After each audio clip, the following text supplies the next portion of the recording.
Welcome, low ego action heroes. This is Debbie Levitt from DeltaCX.com. We're a full service CX and UX consultancy. We focus on projects, training and coaching, and consulting. Check us out. We need to redo our website, but we exist. Let me know if there's anything I can do. And hello, I-10 and I-10's helicopters. And Emmanuel, hello. So welcome to today's show. Every Friday, we typically do Practicing Critical Thinking, where you send me stuff you found online. I don't know what some of you are thinking. And you can send it in. There's a link at deltacx.com/links, and you can see how to submit your stuff so that I will check it out. Please note that after today, there will not be a Friday stream for probably the next 3 weeks because next Friday I'll be going on vacation, but I will save them up and we will do a big show when I get back. Hey, Tybalt. All right. So first of all, let's please thank... Round of applause, please, for all of the low ego action heroes who are financially donating to our channel, which is completely optional, but we've got our junior, mid-level, and senior low ego action heroes all giving between $3 and $10 American per month. Thanks to all of you. Just the list is growing, and seriously, you don't have to do it. I'm not here for the money, but whatever gets given to this channel here through super chats, super stickers, super thanks, I invest back in the stream and in delicious chocolate chips. So thank you. I-10 says, oh no reaction stream. Yeah, I'm not sure I'm going to be able to do shows from the vacation yet. So I don't know. I will try to do office hours and we'll see how it goes. I don't know what Wi-Fi is going to be like. I'm probably not going to bother bringing my green screen, so it's going to be whatever the heck is behind me. Total unknown, so we'll see. This is going to be a short stream today since we're going out to dinner tonight, but I do have a few things that y'all have sent me, so let's take a look and let's talk about them. And while I'm showing you these, won't you please get involved? You in the live chat. Hey, Steph. Ooh, bike ride. Nice. I'm going to do that tomorrow. Steph is so influential. We bought e-bikes because of her. So just checking. Let's see. Great. Okay. So here's me and the chat room and the optional tip jar and my screen in private browser mode. And please join in as you see these things and hear me talk about them. Ask your questions.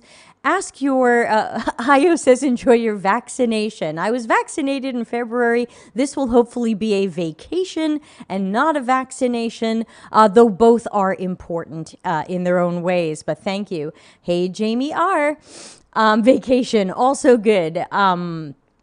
So, ask your questions, give me your critical thinking comments. Very often you in the audience notice things I don't, and I love hearing your comments. So get them out there. Bike influencer. All right. So someone sent me this job and it says IT project manager UI UX. Now, I'm assuming it was sent to me because sometimes people send commentary and sometimes they don't. I can't remember if this had commentary.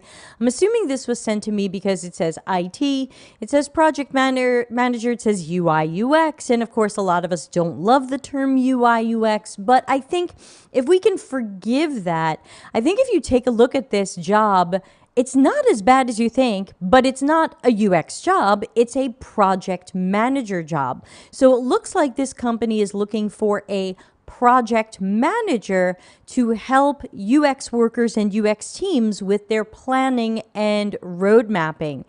That can be okay if UX is going to estimate their own time and get to do planning and road mapping, which very often we don't do now. So if this is going to facilitate that, and if this is going to get us a seat at the estimate your time and then we'll give you that timetable, I'm all for it, even if it's got terms that I don't prefer. It says the project manager will be in scrums and stand-ups to solve problems. Yeah, that sounds great. Get the blockers out of my way. Maintain project implementation by tracking, updating, and adding the UX workstream tasks.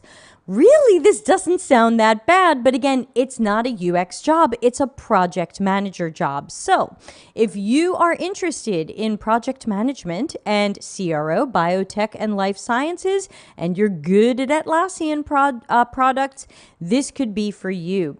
They're asking you for 3 years of project management experience. So again, I think this job is not so bad when you realize it's not a UX job. It's not a UX designer. It's not a UX researcher. It's not a content strategist or writer job. This is really just a project manager. And you know what? A dedicated project manager just to help UX peeps? Or is it UX development? Hard to say. But if they're going to help any UX people track their work, plan their work, get the time they need, I would be for that. So, again, I can't totally tell what's going on in this job because we've got UX UI developers, which are sometimes just glorified front-end developers, but this also says UI UX workstream tasks. So I don't know if it's all of UX. But either way, I can't find a problem here. So I think you thought I was going to cut this to pieces, and it's really not that bad. It's really just a project manager. So good luck, project manager. All right. Next.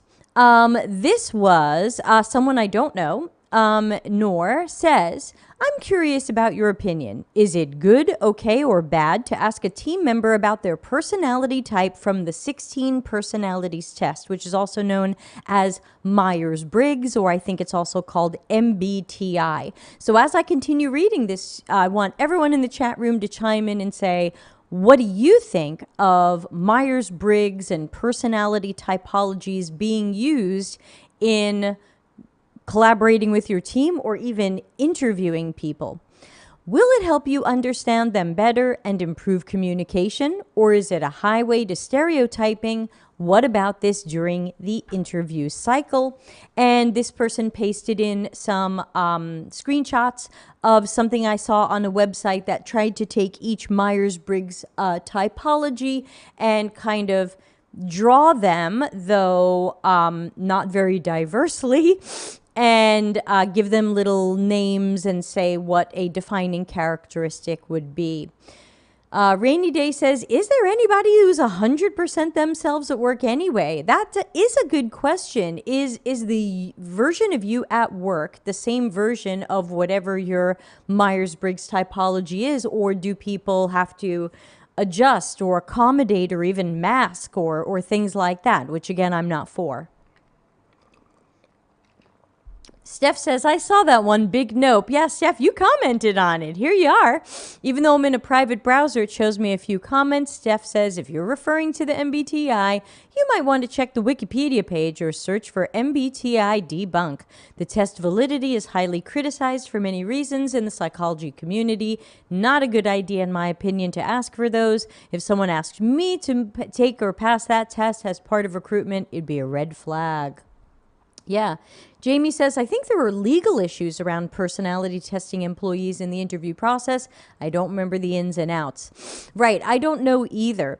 I once asked a psychologist I was seeing what Myers-Briggs type she thought I was, because I figured she had gotten to know me pretty well. And she said, all of them. And I said, all of them? There are 16 types. What are you saying? And she said, you have the ability to be flexible and to change what you're doing and what your strengths are for whatever the situation required. And I said, yeah, that sounds like me to me. Thank you. Okay, done.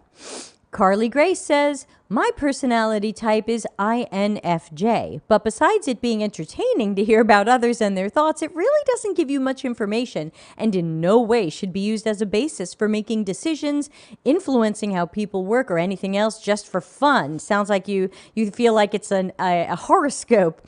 I10 says, isn't it the same with discriminating due to skin color or birthplace, considering it's out of your control? And Steph says, I wonder if non-psychologists are allowed to have people pass the test, or maybe it's legally okay if it's personality and not psychology. Yeah, I always have a hard time with these tests because I always find that my answer is pretty much every choice. And I actually had a trouble last year taking one of these tests. It wasn't a Myers-Briggs, but it was a person like, will you do this or this? And it was like, I'll do all of them depending upon what the situation needs. I can't even take this test. It was awful. So I would say this is a highway to stereotyping.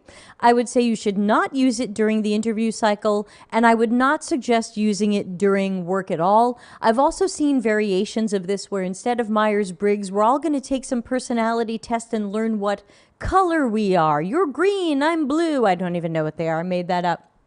I think that's also bad. We're just trying to find a new way to put people in buckets and boxes and label them, and it doesn't make sense. I tell people that managers and leaders have to get to know the people on their team individually, learn who they are, any strengths or weaknesses they have, any disabilities or accommodations or preferences they have, how they want to work and how they want to communicate. I would rather have a team come to me and say, how do you prefer to work and communicate, than for someone to say, oh, you filled out the personality test, so we know. And also, here's a fun side note. I had some people at my company take a personality type test. I paid for it, going to like a real HR testing company. And I had 3 people take the personality test. And I found that the results were not a good match to how I saw those people. So for example, people who I saw as pretty logical and good thinkers scored poorly on logic because it was kind of a math puzzle shapes test. Okay, so maybe they're not good at math puzzle shapes, but they might still be good logical people with deductive reasoning. It's just not related to shapes. So I would have to say I'm just 100% against any of these, especially since we know some people don't do well on tests. Some people feel anxious about it. This doesn't feel like diversity, equity, and inclusion. So I'm going to move on. This is a Medium article from a few months ago, and it says, should you ever not listen to user feedback? Now, of course, as soon as I see that, I want to say clickbait, because unfortunately it plants the seed with someone, whether or not they read the article, that we just shouldn't listen to user feedback. You know, users give us feedback, but we don't have to listen to them. They're just mean-spirited, or they'd never say it to our faces. So why should we listen to user feedback? So I don't like when clickbait goes there. I think that if you are going to write an article, let the title of your article reflect the content of your article and not be clickbait. And iTown also points out sometimes they match the personality and type to a position, but that's also BS. According to my personality type, I should be a lawyer. Imagine me crying during the trial. You'd be like, this trial is great. It's got a lot of drama. Let's keep it going. Everyone's guilty. Steph says MBTI is just amazing at triggering people's Barnum effect, where you think something applies to you because it's vague and generic. Yeah, Horoscope City.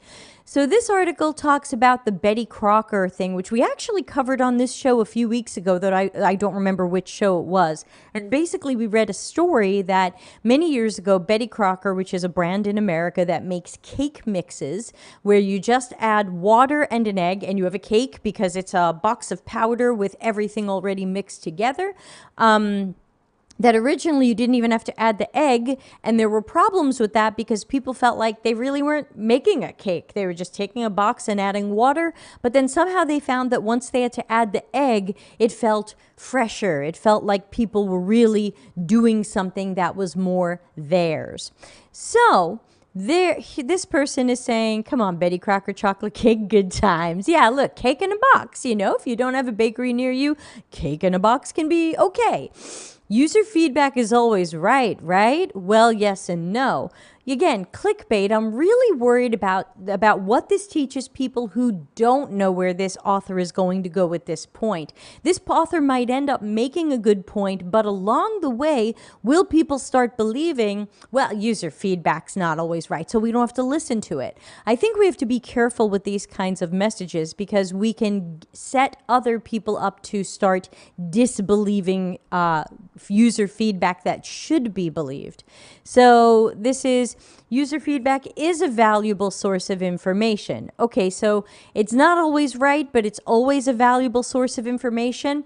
That's really subtle. And again, it's going to take someone with knowledge of what she's shooting for to differentiate between when is user feedback right, when is it wrong, but it's always a valuable source of information. And I think if in your writing you don't clarify that, then you can get into some trouble because you might send a message that you don't mean to send. So chances are, if I were writing this article, I would probably have gone with a different title to make sure that we are reinforcing the importance of user feedback. Maybe the title could have been user feedback is always a valuable source of information. I think that would be a great title. And then you've got a whole article that's going to sustain that.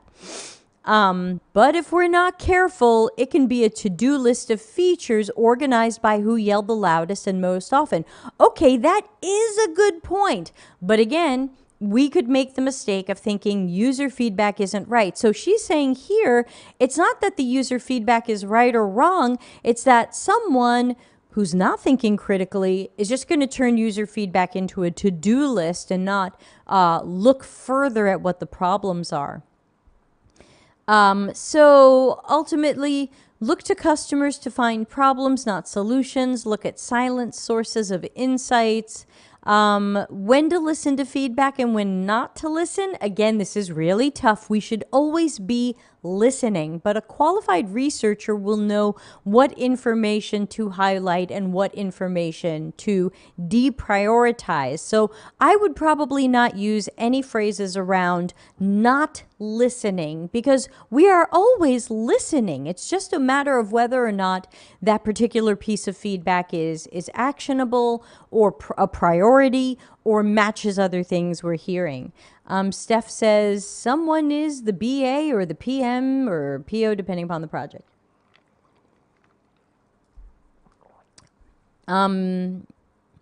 So again, I think that she's trying to make a good point, and I think those of us who work in UX and understand some of the subtleties of what she's shooting for will get this. But I think if a product manager read this, and again, let's just say your average product manager, because some are excellent and get UX and understand what she's going for here. But I think your average product manager, your average BA, your average marketer or engineer reads this and says, hey, sometimes we don't have to listen to customer feedback because sometimes it's just not right. And we don't even have to listen to it. We don't have to consider it. And if people say they want something, maybe we don't have to listen to it because she says, don't just turn what people say into a to-do list. So I think her intention here is good, but I'm concerned that the writing isn't strong. And I try to differentiate when people send me articles and ask for feedback on them, I try to differentiate between writing and writing style and message or the point they're shooting for. I think she was shooting for a good point, but I'm concerned that it could easily be lost to someone who doesn't understand the subtleties, or maybe she doesn't understand the subtleties. I don't know. It says she's a designer. So maybe she's not a researcher. I'm not too sure. So hard for me to say here. There's a lot of unknowns here, but I do feel like this is kind of clickbaity, and I'm concerned about how people might construe it. Anyone who's read my articles, they can be a bit in your face, but they're very hard to misunderstand. I think you rarely come away from my articles going, gee, I wonder what Deb really meant here. You know, is she saying don't listen to feedback? Is she saying don't give users, so I think that no matter how you feel about some of my positions, and you're not always going to agree with me, and that's fine, but I think if you read my articles, you're pretty clear on what I'm saying, where I stand, and what I'm suggesting you go and do because of that. What do we go and do after reading this? That's hard. And so I always also, it's the same thing we roll out every week: meaningful, actionable, helpful. I think there's stuff here that isn't as meaningful as I was hoping, and I don't feel like this is actionable because it still feels like a lot of it depends. Like, well, you're still going to need an expert to figure out when we listen and when we don't, when it's right and when it's not, and things like that. So I'm concerned about that. Simon says, your articles are crystal clear. I gave you that tone of voice. I hope that's okay. Thank you. I take that as a compliment. Even when people disagree, I'd rather be clear and have people say, I can see exactly where Deb stands on this, and I just don't agree. I'm not buying it. And I go, that's fine. You don't have to agree. I like to say if 85% of people agree with me 85% of the time, that would be great. I don't expect 100% agreement. And considering we do a critical thinking show every Friday, I would love for you to have an alternate argument or give me an angle that I missed. Alrighty, let's look at the last one, and then I'm going out to dinner. But this was a long one, so we've got to take a look at it. This is Corey Nelson, and I think I might be connected with him, but I'm not sure. He's still kind of new to me. And he says, if you didn't need a portfolio to get a job, would you bother making one? Everybody who's here live right now, let's have your answer to that while I take a drink. If you didn't need a portfolio to get a job, would you make one?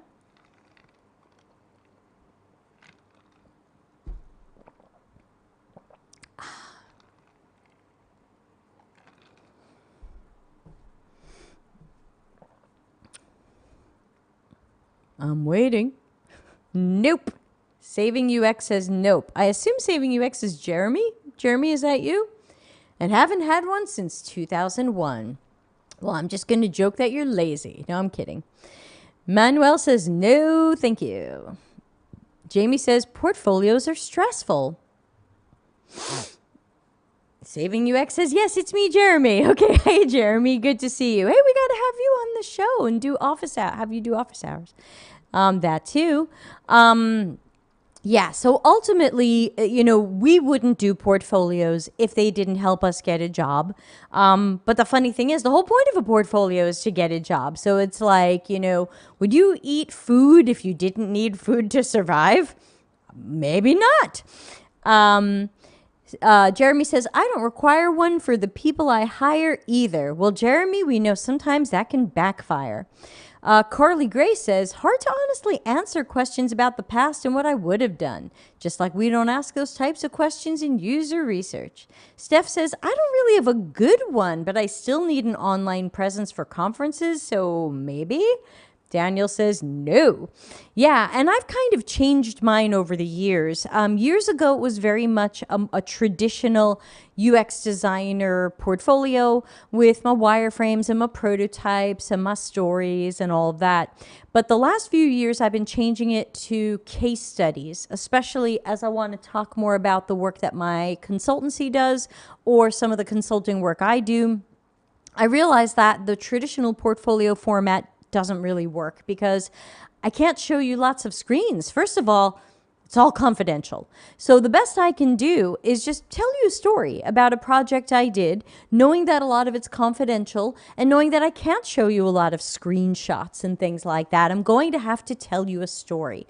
So I've changed mine up a bit, and I've put it at deltacx.com/work. And I actually took down the old my old UX design stuff. It's at the bottom of the page, but I think it doesn't link to anything anymore. It used to link to individual portfolio projects. There were like 9 of them. Now I think it doesn't even link. I think it says like available upon request. I'm trying to focus more on the storytelling of what I do and what I can do. And at this point in my career, it's not told with wireframes. Jeremy says, I do require a candidate to walk through case studies, but it doesn't have to be packaged in any particular way. Totally agree. I mean, we've got to figure out some way to assess what people can do or are likely to be able to do. Interviews and asking people questions can certainly help. Having them walk through a project or portfolio or case study can certainly help. That's how I feel. Sorry, I'm getting spring allergies. Let me take some of my stuff. Not sponsored. This is, in Italy, this is Zizal. And in America, this is a close cousin of Zyrtec, but not sponsored. Drops of water, into drink it goes. Steph says, to be honest, Portfolio. Even the name is from when designers were only visual, working for agencies and would bring actual physical portfolios. I wish we could get past that at some point. Yeah, I agree, Steph. I remember those days of designers and art school people having those big portfolios, and you had to bring it somewhere and leave it with people and hope you got it back. Though I've never been an artist. Hi, Madalena. Yeah, it makes me think of Mad Men. Exactly.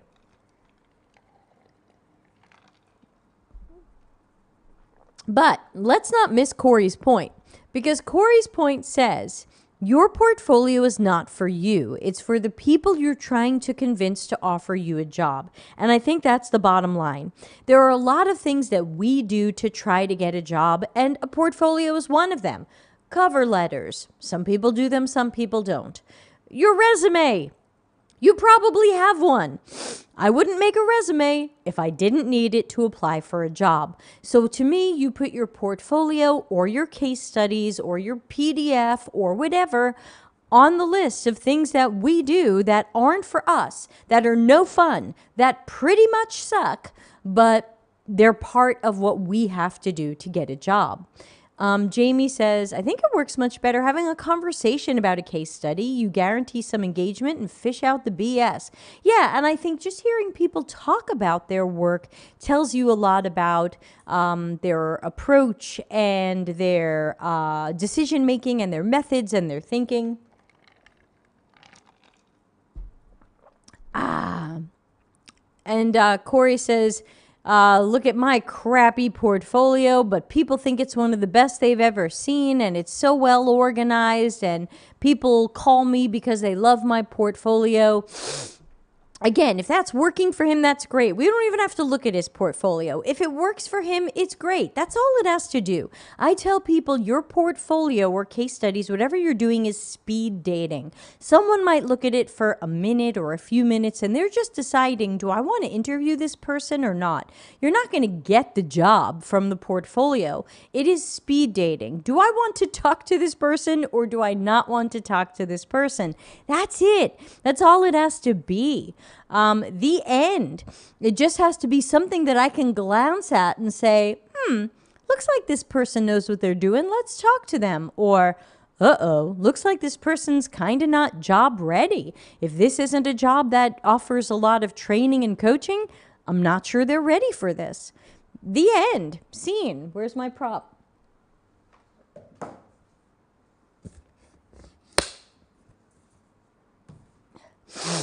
Elliot says, it's hard to have a portfolio when a majority of my work is locked behind an NDA or privacy concerns. Exactly. That's why I switched to my case study storytelling format that's on my website, because then I can say, hey, I did a thing. I'll tell you what company I did it for, but I really can't tell you a lot of the details. I'll tell you what methodology I used. I'll tell you about a couple of decision points that I made, but I can't tell you why we were researching this, who we spoke to, what we learned, but I'll show you some blurry screenshots and redacted things that give you a sense of how I approached the project. Because ultimately, I think that's what you want to know. So again, even there, I'm trying to make it for the reader. And that's what user experience is about. I'm making something not for me, I'm making it for you and what I think you want to know about what I can do, with keeping confidentiality and NDAs in mind. I can't show any of these things or I risk never working in this town again. People say, oh, can't I put it behind a password? And I say, when word gets out that you put confidential stuff up on the web, even behind a password, you're in trouble, because you're teaching the new company that you're interviewing with that you'll put their confidential stuff up on the web behind some weak password. Not good. Not the right way to go. Do not recommend. 0 stars. 0 dogs out of 5. Do not recommend.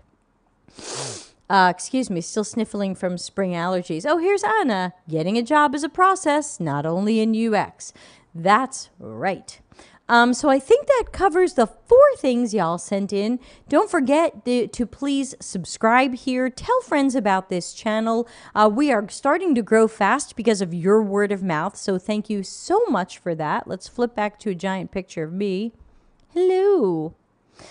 So thank you so much for helping the channel grow. We're now getting about 10 subscribers a day, which again, for our little organically growing channel is great.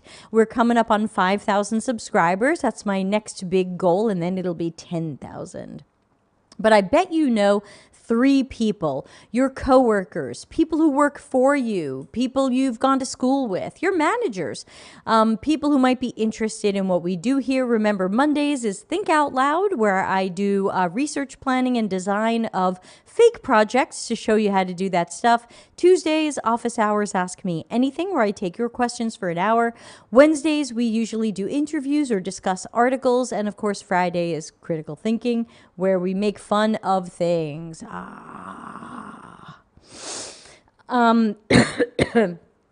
Show notes for next week, because remember, I'm going on vacation, so we're about to enter into a period of mystery. Monday will be Think Out Loud. We're going to continue from episodes 14 and 15 of that and continue designing what we've been working on that show, which has lately has been finding a conversational language practice partner. And Tuesday will be double office hours, 10 a.m. Italy time, and again at 6:30 p.m. Italy time. Wednesday, I'm going to be discussing my latest, I guess it's one of my latest Medium articles called UX Research Without a Hypothesis and for Products That Don't Exist Yet. So it's looking at 2 different things in UX research that I get asked a lot. Thursday, I'm going to do an extra show Thursday because we won't have one Friday. I'm going to do another of my new Medium articles about how UX professionals need great UX managers. Sounds obvious, isn't always happening. And then Friday, no show because I'm going to be on a ferry. For those of you who would like to follow my vacation on Instagram, you are welcome to. The Instagram account is Hello McLouie. Which is a reference to an old joke, in case anyone knows the old joke with the punchline, Hello, Louie. So Hello, MCLOUIE is our vacation account. We will try to post there at least every couple of days. Any other thoughts or questions before I get out of here? Because we are going out to dinner tonight to the place where my boyfriend and I had our first date. Just taking a friend out to dinner. So should be a nice meal out. Highly recommended. Speaking of dinner out here, if any of you are coming to visit, won't you please tell me ahead of time so I can make sure our guest room is ready? Don't just show up. That's not right. That's not right. I'll make you take a personality test, and I'll make you give me your portfolio. Make sure you tell me ahead of time if you think you're coming over here.